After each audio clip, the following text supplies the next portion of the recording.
what's a big deal in your life? Do you get angry? Like the story that I've said a couple of times is in the past, my son's mom, right? You guys know my story. So this is like 10 years ago. My son's mom promised, if you will, to get groceries 3 days in a row to go grocery shopping, and she did not.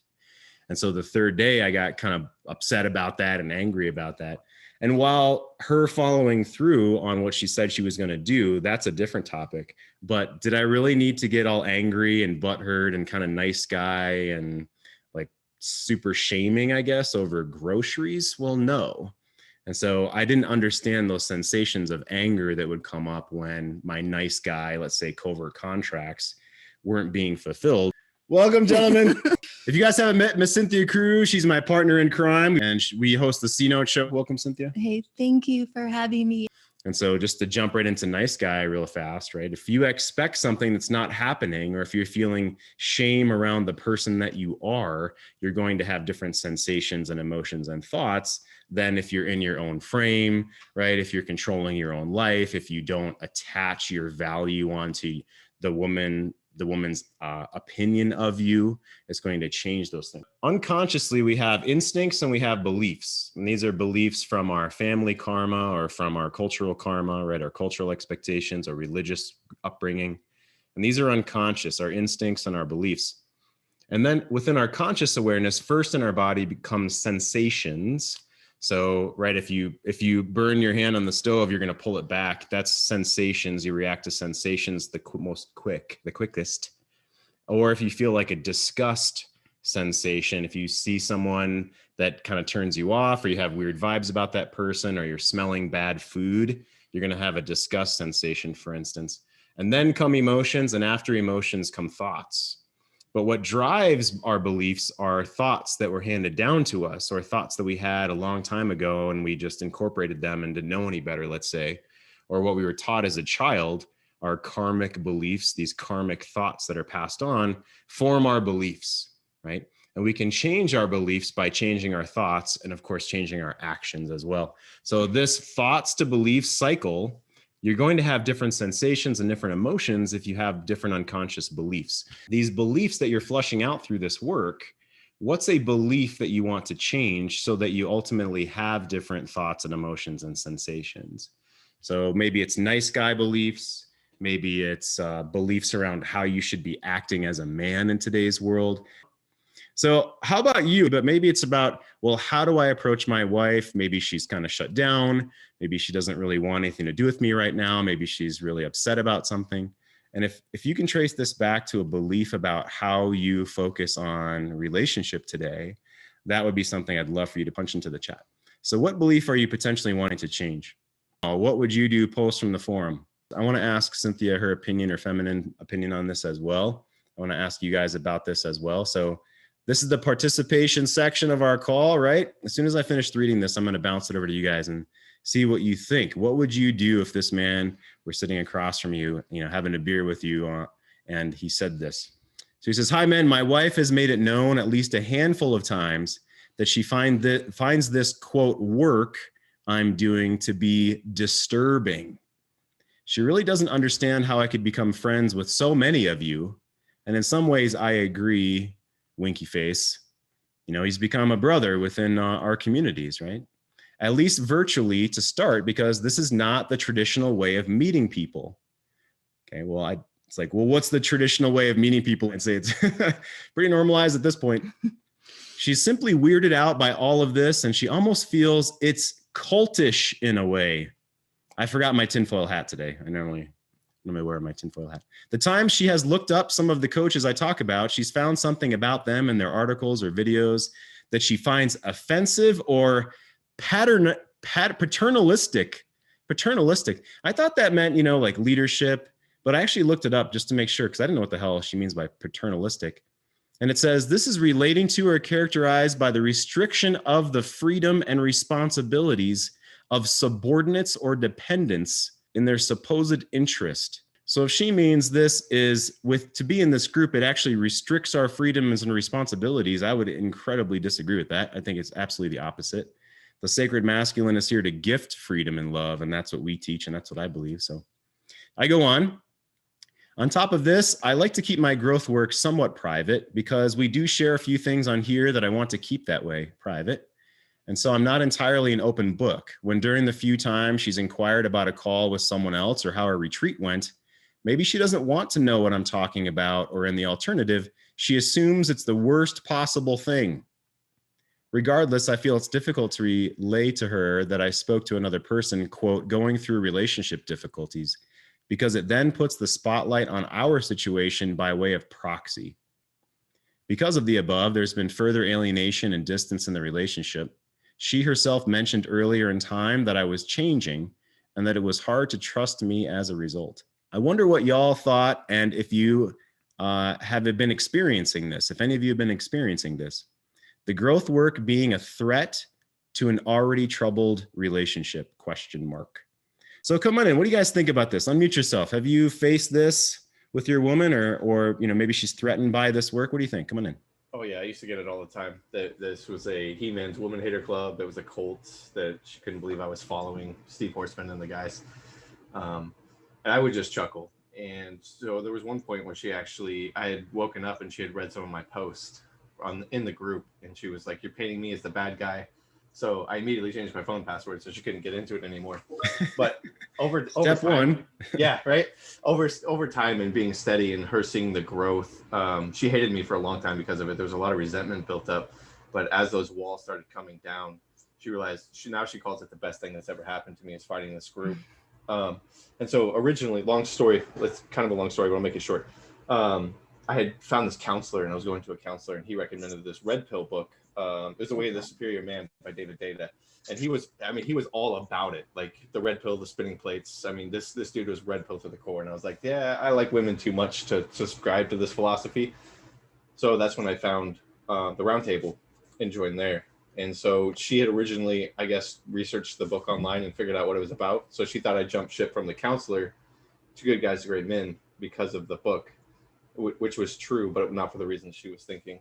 But I keep a lot of my stuff private. We have talked about it a lot. She reads some of the same books, listens to some of the same podcasts now. So over time, when she realized she could trust it and she wasn't, as Alison Armstrong puts it, in danger of the tiger, being eaten by the tiger, she knows she was protected. She relaxed and actually kind of, it's cool now that we get to read the same books. Yeah, thanks for jumping in. I mean, I definitely honor you. We honor you for being in this community for years at this point. I mean, you and I met in Idaho as well a couple of years ago. So what's your thoughts on how much to keep private or what to share? What do you think? I don't willingly share anything. If she comes to me with a question about it, we'll have a conversation, but I don't, or if I found something really insightful. So I recommended the Alison Armstrong book, and I was like, man, I never really got how you thought before, because she had listened to it too. I was like, it's really eye-opening to see the thought pattern. She was like, yeah, I never really thought about yours, how, your main job is provide and protect. And sometimes I see it as ignorance to the relationship, but it's actually, you're in your motive drive of getting work done and stuff. But yeah, I don't share anything willingly. If she brings it up and we talk about it, or if I find something somebody may have said and I find it insightful to my relationship, I'm like, hey, I was thinking about this thing that happened. I don't relate it back to the group, just this thing that happened between me and you, and we talk about it if something popped in my head for insight. But I don't willingly just say, hey, this is what I learned today, or this is somebody's story. That's private information.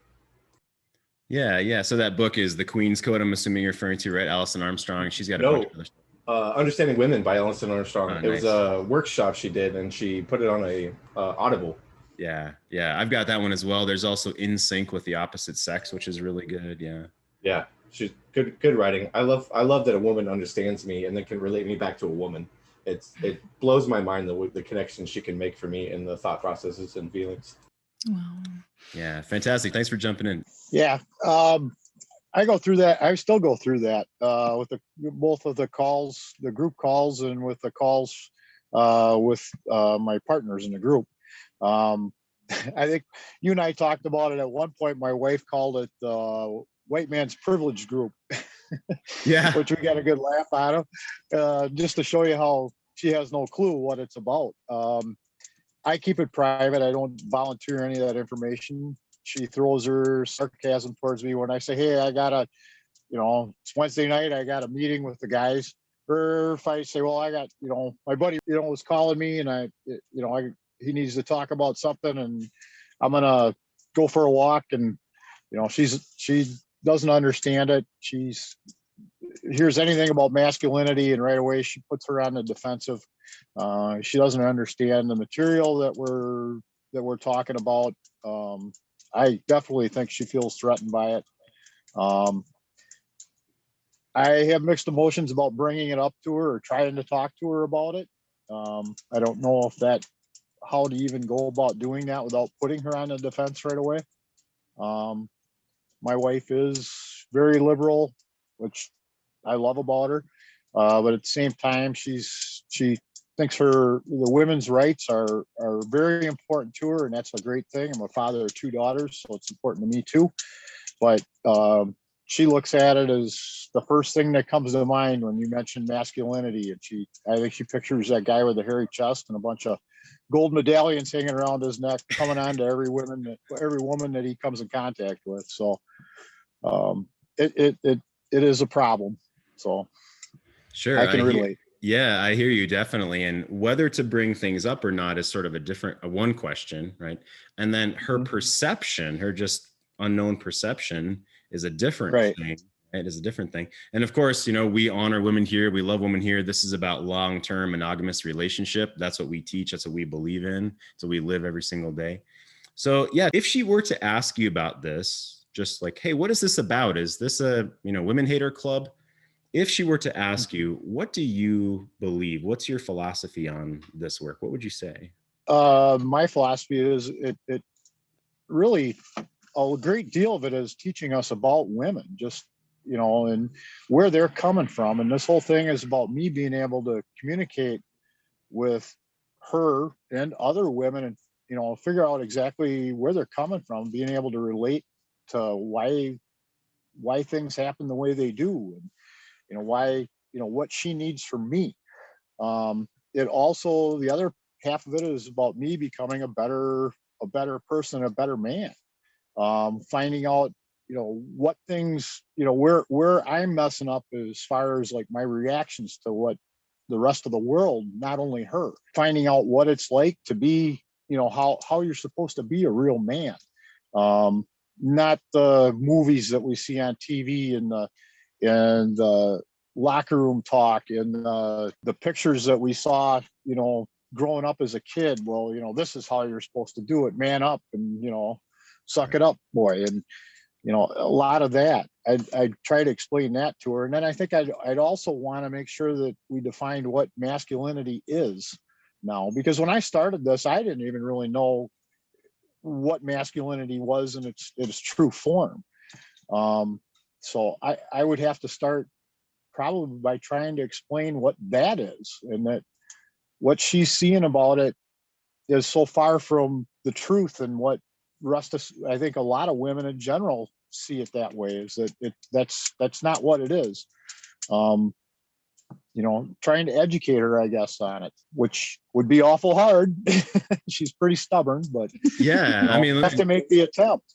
Yeah. And let's face it, we are, as men, and we're working on masculinity and the way we should live in it and live it. Society as a whole lately is against it. With all, they make you, you're not supposed to be proud of your masculinity. You're supposed to hold it down and, be more sensitive and, buy into all that. And it does a disservice to you as a man. It does a disservice to your family, because you're not being a true man.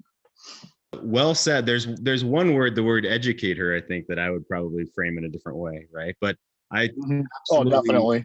Yeah. I mean, I absolutely love what you just described, and you shared your experience from your heart and what this work is about: understanding women, understanding how women think and feel, and being able to meet them, and understanding our own self, our own masculinity, to be a better man. That's what you said. I absolutely love that. I think that's phenomenal. Yeah, absolutely. Fantastic. Yeah, thanks. I'm shocked that finally somebody finds me offensive if they looked me up. But anyway, You've never experienced that before, I'm sure. No, never. But anyway, what she's also said in there, that she doesn't trust my changes. And bottom line, did she Did she trust you before you started making changes? Evidently not. Otherwise, you probably wouldn't be here. But as we start making changes, she isn't going to trust you until it becomes a way of being for you. And that takes time. That ain't going to happen by just getting into this work and reading a few books and doing a couple of things these books tell you to do, the tactic wise. When you start solidly becoming this man, then you'll be trusted more. So be patient with that. She isn't going to trust your change right off the bat. She wants to know that it's there to stay. Yeah, beautifully said. I 100% agree. Absolutely. Yeah. And if everyone that's already spoken up has said, this isn't about waving a book in front of her or like, believe me, I'm going to be a different guy, or, hey, let me show you what you should be thinking. It's none of those things, right? It's about you and how you act in a relationship as a man and understanding her. I totally appreciate that. Absolutely. Yeah, exactly. It's like the saying, I love acting nonverbal. Your actions are going to speak louder than words. Don't show her the books. Don't tell her what you taught. Don't tell her what we discussed today. Be it. That's going to speak louder than anything. 100%. Thanks. I've got another post I want to get into where a man is in quite a bit of pain. I want to share that. And if he was sitting across from me having a beer, but let me ask Cynthia first. I don't know if I should bring it up to her or what I would even say. The consensus really is, wait for her to ask you about it. But back to this post where, she doesn't trust it. This post says there's been further alienation and distance in the relationship. It's hard to trust me because I'm changing, right? And she assumes the worst possible thing when he goes to these retreats and things. Mm-hmm. What else might you add to this conversation of what this man's, saying and asking? Yeah, it's a incredible, like you're holding two balls at one time, right? Because you're moving forward in what the relationship needs. And yet you are getting feedback from her that it's what it's doing is really setting fire to that instinctual fluttering in her. And when something's unknown, when you're feminine and your man is doing something that's unknown, and it seems like it's taking you away from whatever the old patterns were that seemed somewhat safe in the relationship. And maybe he's going to go join another tribe, or maybe in that warrior mode, like there's that instinctual knowing I have that if things become dangerous enough, my partner can't be, I'm in provider lover mode. They need to go be with the other warriors. And so there could be loss in what's going on. So that's normal. And just like you are have to hold tension in relationship, the feminine feels periods of tension, of the unknown, confusion. And one thing I would love to offer is if she is really asking, what is this about? I love its time, it's being it. There's also something in the feminine brain where if you are putting out there, my end, where I want to be with this is I want that we are in incredible relationship together, that we get to walk on the beach together and have the most amazing conversations, and that you feel my heart and I feel your heart. And this is what I'm doing to create that vision. That's how we can talk about it. Right? Yeah. Yeah. Cause that you having that end, this is where I'm headed, kind of takes away her stress of I don't know what's going on, because whatever it is that you're building, creating as a man, she can anchor onto, where I know where he's headed, and I know it includes me, and I know it's for something in our relationship. Yeah. So let me relate that back to this, guys, right? So she has instincts and she has beliefs, right? And if she feels like we don't understand her sensations, her emotions, and her thoughts, she's going to feel alienated. So if we create the container, if we talk about the relationship while we're doing this for betterment of the relationship and what we're wanting to bring her into us to help her feel more safe and inspired in the relationship, and, led sexually in the bedroom, like we talk about. And maybe you don't say things all together like that, but she wants to feel like you understand these things. And because she has her beliefs, right? And she has her instincts. So she has these as well. And I think every man here totally honors that. And I appreciate what you said there is she feels like her warrior might change and go away. Mm-hmm. Is kind of what you're saying there. Yeah. Yeah. And So if the feminine is always aware of who's the enemy, if you are doing something where all of a sudden she's like, oh my gosh, maybe I'm becoming the enemy, that's a thought that you might go away forever. And that's a main fear about the woman hater club is, are they making women the enemy? Yes. Yeah. And that's her lack of understanding of true masculine honor and the energy of that provider and protector. Well, and definitely what we call the sacred masculine, what we teach. I mean, that's why I have this screen here. Like, we want to provide safety, inspiration, and sexual leadership for our relationship and for our woman. You know, we want marriage. We want more hugs, kisses, and affection. We want a plan. We want to have confidence within ourselves. So with that being said, I'm going to jump over this next question. He says, brothers, I need support and guidance. So if he was sitting across from you, if he was your buddy, or if you were at a retreat with him, you know, what would you say? What would you do? He says, I'm in a hard place with my woman. She's spun up in her occurring world, so her beliefs around the world, that those closest to her abandon her, dismiss her, are unaware of her suffering. She doesn't see her feelings as too much, do not have the capacity to hold space for her feelings, etc. And she sees me in this way now. A thoughtless statement, I said, can't someone else go dress shopping with you? Sent her off a cliff. She's scanning for every piece of evidence she can find. She has closed herself off to me. I'm struggling. I can sometimes sit in it with her, feel into her, and I feel her closeness. She changes her breath when she feels me match hers. We've talked about that as one of these tools to feel closer, and so she feels understood and, you know, energetically close, is when you match her breath. And this woman changes her breath when she feels me match hers. This has been going on for several days. There have been moments I've collapsed under a barrage of comments about my lack of empathy, my ability to hurt the ones I love, my history of forgetting what's important to another, a general self-centered nature that ignores others, she claims he is. She and I are lost among our unmet needs and triggers. We both fear the perceived instability of the moment. Okay, that's a key, right? We both fear the perceived instability of the moment. She's an evolved, aware woman that has lost her way. So I don't know this woman, but saying she's evolved and aware, I'm not saying, we'll see. We have a beautiful sacred relationship. I don't know about that one either, that has gone further off the rails than ever before. As she is gone for a while today, I'm tending to my feelings of fear and disapproval from my past. I've done a self-practice and will do more masculine practices after this post. We have an agreement to stare into each other's eyes to help connect later this afternoon. Doing so yesterday with guidance from a mutual friend left all of us aware of her closed position. Please help me feel less alone in this. I feel challenged in my new ability to show up strong, grounded, and centered for her, for us, and for me. I'm ready to take on the challenge, but I'm also a bit wobbly. I want to take our stage 1 needs. So stage 1 is sort of the caveman, the I want this and she wants this. He wants to escalate that into stage 2 and then stage 3. And stage 3 is what we call the sacred relationship, you know, the sacred masculine and feminine. This feels ridiculously hard as she sees me as another one that has dropped her. They can't take her spun up intensity. Tell me I can do it. Any advice offered is wanted. So I want to start with Cynthia on this one and then ask you guys what you think.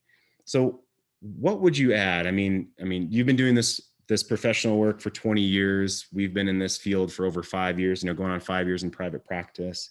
What would you say you're reading between the lines maybe with this woman or with the relationship that you might say to this man? What would you say? Oh, well, I so appreciate all the practices that he does and the grounding that feels incredible of him.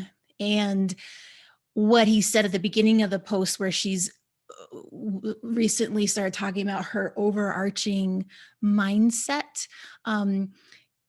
That is like probably everything he does goes into that hole in her heart. And so it's not just him, meeting her with the work he's doing. He's having to meet her with the work he's doing and then feel her sinkhole in her story of everywhere she goes in life. And that everything she talked about is the like feminine fear, and often the fear of not being understood or left behind. So he can just understand that the sinkhole in her is not a direct reflection of his work, and continue doing it so she continues to feel him in a different way. And the idea of like she changes her breath, when she feels him match with her, that's like she doesn't trust, she doesn't want the container. She feels like her only stamina and strength right now is to kind of be holed up in her own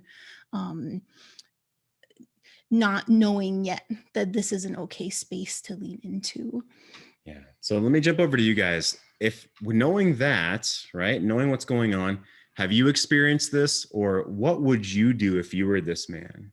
How would you step forward 1 inch at a time, like in your own energy and in relationship with her? What would you say? I'd stop trying to fix her. Yeah, say more, please. Well, if you have a look at his statements, some of them are oxymoronic. He says she's a fully evolved woman. Well, her state doesn't display that, and it reeks to me of covert contract. If I do this, she'll come right. He needs to stay in his lane or firm, and she's going to reach a point where she recognises that it's her that has to change. It reeks of entitlement from her side of things. Nobody understands me.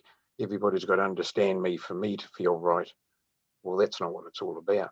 Yeah. So I agree with everything you said there. And this is one reason that we come here and talk with men about this. And Cynthia's a professional in this field, right? Because what you just said, if I just did that soundbite, that reeks of entitlement. Women would probably be pretty pissed off and triggered by that. Now, that doesn't mean that what you said is wrong. I completely agree with you 100%. So what would you do so he needs to stop trying to pressure her? What else would you do in the moment? Because he said a couple of times that he's unstable in the moment. We both fear the perceived instability of the moment. What would you say to that man about how he's being? Well, he's recognizing that he, to a degree, is frightened, but he needs to stay. He needs to recognize that it's a thought, not a fact, and adjust around that. It's like, if you go towards a saber-toothed tiger, of course you're frightened, but you have a purpose. Yeah. Yeah. And because I'm using this drawing today, I'll refer back to this, right? He's having sensations. He's having sensations and emotions, and it's unstable. It's destabilizing him. And then back to she's not trusting him. And this cycle's probably gone on for a long time. Well, it's like when men go to war. They're as frightened as fuck, but they act like heroes. Mm. Well, yeah. Wow. And now he's frightened, but he's got to stay steadfast, because if he collapses, it all collapses, because she's frightened. I'd be interested in Cynthia's comments on what's a fully evolved woman. I think he's feeding her brokenness. He's feeding those feelings by being timid and not sure, and what if I don't get my needs met? And he's, for lack of a better word, he's meeting the feminine energy with feminine energy. With fear, if you will, and instability in that moment, and not being a champion for this positive. Yeah, and I need my needs met and all this stuff, which absolutely you do. I'm not saying no man needs their needs met, but sometimes you have to allow her to be broken. She has to. This is something she's going through that she has to go through herself. If you want to be the best thing for her, be stable, be consistent, show up, make sure your stuff's done, and be there to listen, and be there to, in some of those moments where she's feeling broken and barraging you with comments, just go in and give her a hug and say I love you, and just be grounding. Don't match her energy, because then you're just going to feed it. And then that mutual friend thing, I completely disagree with, because he brought in a mutual friend to confirm her closeness, which he just confirmed the feeling of brokenness. He's just feeding that cycle of her belief and thought, which he cannot change, that I'm broken. This is something she has to come through on her own terms. And you can be there to support her, but there's not a whole lot you can do to change her thoughts and beliefs until she does. Yeah, very well said. Do you want to add to that, or anyone else want to kick in on this, or do you have a question about this spot for either the men or for Cynthia or for myself? And myself, that whole thing did to me reek of that whole trying to fix her thing. the codependent thing, and I would ask myself, how can I better communicate? How can I show empathy, and better understand her? How can I better validate? That's what he needs to be asking himself. He needs to ask himself these questions and not try to fix her. I mean, even the case where, the whole thing going to the store for her to try on dresses, maybe she wanted a little validation from him. What does he like? How does this look on me? Something from him. And me personally, I would probably said, hey, let's go in the dressing room together and check it out, have a little fun with it on top. But Absolutely. but maybe she wanted a little validation on what he likes, her in, so that would have been a good place for him. Instead, he just kind of brushed it off, so that would have been a good place for him to kind of validate her. Yeah, 1,000%. And the way he framed it, he said, can't someone else go dress shopping with you?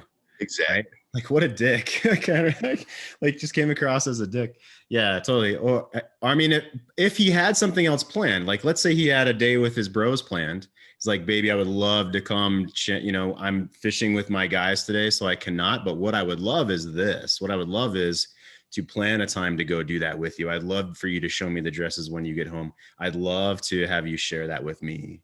Right? Something like that, where he can, in a grounded way, stand up for himself, if that's maybe what was going on. But yeah, that's great. And validating her, I think everybody else is nodding as well, that doesn't sound like he's very good at understanding her sensations and emotions and her thoughts at all. Yeah. Cynthia, what is it? Share with us bottom drawer emotions as you talk about, and how important is it to listen to a woman's dreams and understand her bottom drawer emotions in the context of this post? What would you say? Oh,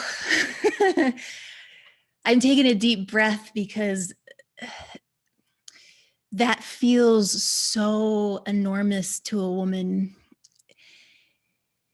Yes, she can move into, in her masculine energy, she can want to direct things. She can want things to be fixed.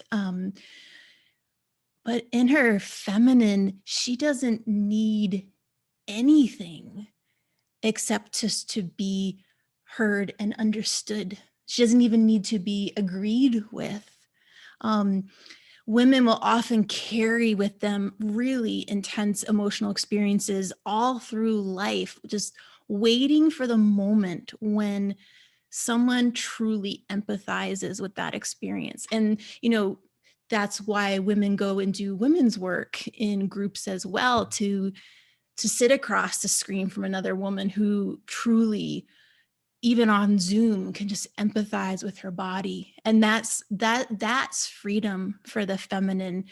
The other stuff on top of that is so lower on the priority scale, or the let's make something happen with this is more in her masculine place and mindset.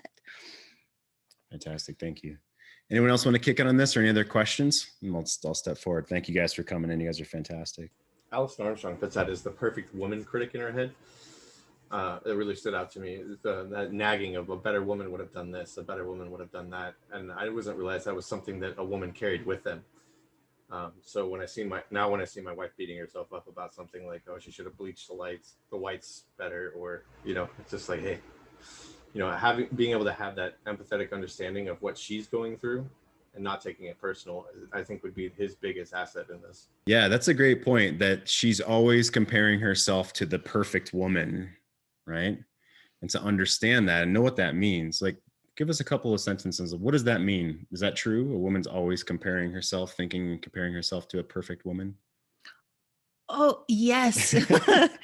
And I thank you for bringing that up. It's a constant chatter. And I think there's, again, instinctual reasons why that was her way of surviving at certain times, when survival was literally like this. It's always got to be better, always got to, make sure that she's doing a good job. And it not doing a good job could mean like alienation or loss of the child, or her partner looking at someone else going, that's a better option for me.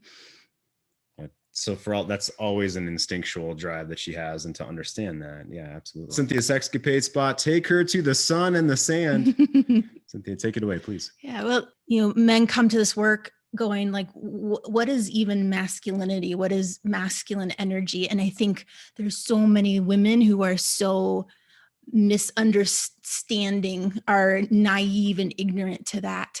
I was listening to a John Wineland call this morning, and he was asking men and women to touch into their deepest needs. And one woman expressed her deepest need is for containment, to have a feeling that there's container around her. And that energy, that masculinity has the capacity to be container around the feminine.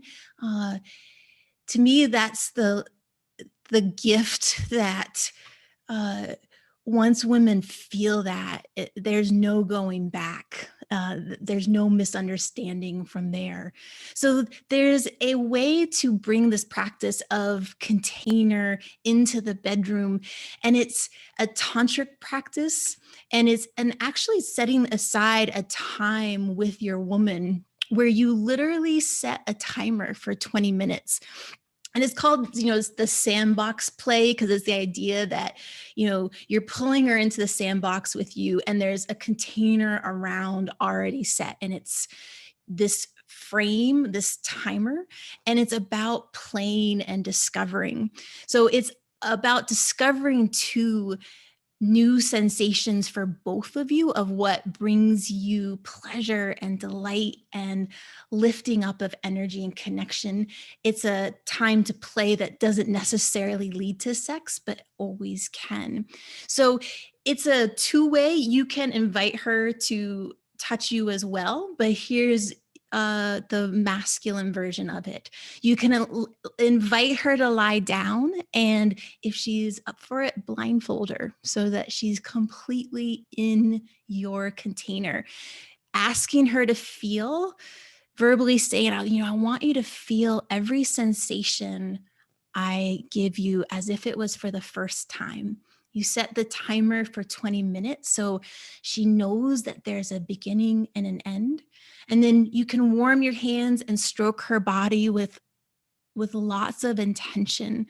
You can start by oiling her body, stroking her in different ways, and using different tools to create sensations, however that feels fun and creative to you. Always start with softer pressure and then say, hey, harder.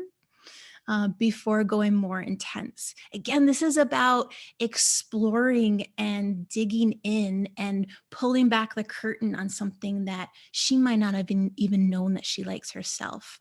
So you can start to explore her body and try maybe some of these movements, placing hands firmly on her body, making circles with your fingertips, holding her vaginal lips between two fingers and stroking up and down with your thumbs along her groin and below her vaginal opening, and placing your whole palm over her clitoris and doing small vertical or circular motions.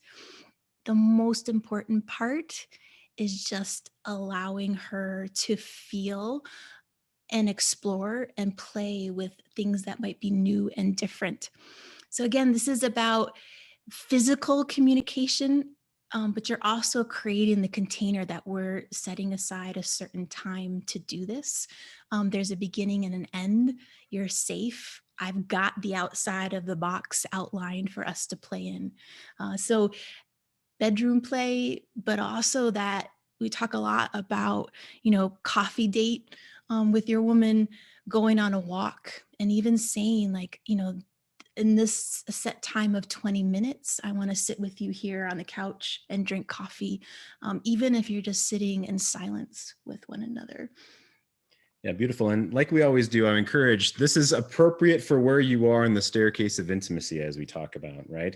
If you're not to the place of some of those final strokes, then the experiments, and I use the word experiments because a scientist isn't attached to whether, the experiment succeeds or not, of exactly what happens, if she wants this now or not. So if you're on just step one or step two, Even eye gazing, like the post that we were talking about earlier, eye gazing is pretty intense. So I would even start, if you're on step 1 or step 2, it might literally be touching the palm of her hand in the way that you're talking, Cynthia, or rubbing each other's hands for 10 minutes. Or if she doesn't want to be giving anything back to you, it could be 5 minutes of, again, sitting together or touching her hands or touching her feet or her shoulders, this kind of a thing, right? And we definitely, I want to talk about for a moment here, what do you think about this being a two-way street, even if the woman's not really wanting much connection with you? Or what do you think about the woman feeling that this may be too much if you're on step 0 of intimacy? What would you say to invite her into even step 1 or step 2 of touching hands, let's say? What might you say? Yeah, I think it's similar to if you're mentioning to your woman and she has questions about your work, it's, what is the end vision? What is the purpose of this? What are you looking forward to as a man? And then, hey, so it's kind of the container of these things that even might seem a little vulnerable. It's for a purpose. So give us an example. So if saying to your woman again, like, in 5 years, I want to take this vacation with you and be on the most beautiful beach and in the sun and the sand. And I have this imagining of us holding hands, of us feeling connected, of both of us in so much joy to be with one another.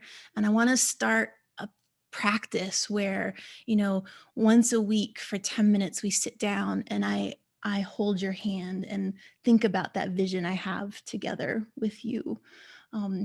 And again, you can start small. I think when a woman's feeling vulnerable and untrusting and shut down, if there is like an endpoint, like it's for 1 minute, that gives her a sense that there's something around the sandbox, and it's not total, I have to surrender to him. I have no idea where he's going. I don't know what he's going to ask and expect. And like you said, that's that frame, that's that container for this moment of time, so she knows what's going on, right? Yeah. Beautiful. Well said. So gentlemen, if you have questions about this, post in the forum or reach out to us directly. We are here for you. That's our time for today. Love seeing you guys here.